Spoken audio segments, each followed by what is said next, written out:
Ուրեղյան, քանի որ դուք տեղից ընդհատեցիք, ես ձեզ նկատողություն եմ հայտարարում, սա նույնպես պատճառահետևանքային կապ է։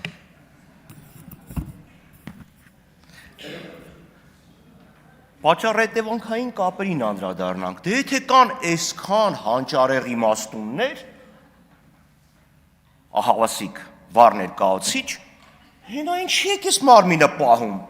փող եք ծախսում, մարդիկ գաղտնա լսում են, բյուջե, հենա նստեք իմաստուններով, վերլուծություն արեք էլի, բրծեք, ինչ ինֆորմացիա, ինչ ծառայություն, իմաստուններով նստեք որոշեք, այս մարդուն էլ ուղարկեք մարդու իրավունքները կպաշտպանի, մինչև այդ մարդու իրավունքներով եք զբաղվում, ողբալի իրավիճակ է, պարոն Ալեքսանյան, ձեր հարցնի պատասխան ասեմ, եթե ձեր հանձնաժողովը 3 տարի ճգնելուց հետո երկներ եւ զեկույց ունենար,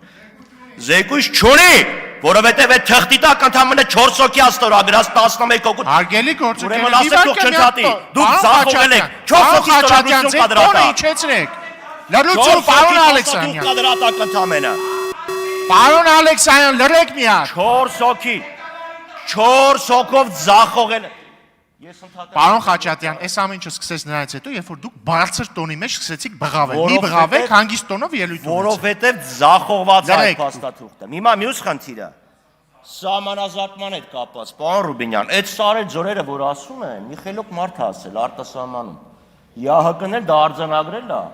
ներակա նախագահության կողմից ուղեցույցում, թե ինչպես պետք է իրականացնել սահմանազատումը, որ եթե կան սարեր եւ ձորեր, այդ սարեր եւ ձորերի շրջանցելու խնդիր կա։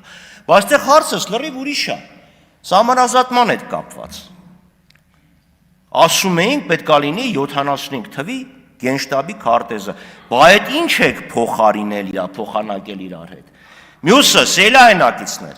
Ձեզ Նիկոլ Փաշինյանը ուղղակի շանտաժի է ենթարկում։ Ասում է ես չլինեմ, կլինի պատերազմ։ Այսինքն ինքը ներսում չունենալով լեգիտիմություն, հասկանալով իր գավիժող հեղինակության եւ աջակցության մակարդակը,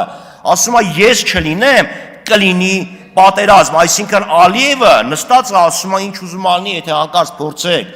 իմ են եղբոր ու մեկ միասին մրցանակ ենք ստացել, իրան եթե չընտրեք, ես կռիվ կբերեմ։ Սելայնակիցներ, ձեզ խափում են, կայուն, արժանապատիվ խաղաղության համար Նիկոլ Փաշինյանը պետք է գնա տուն։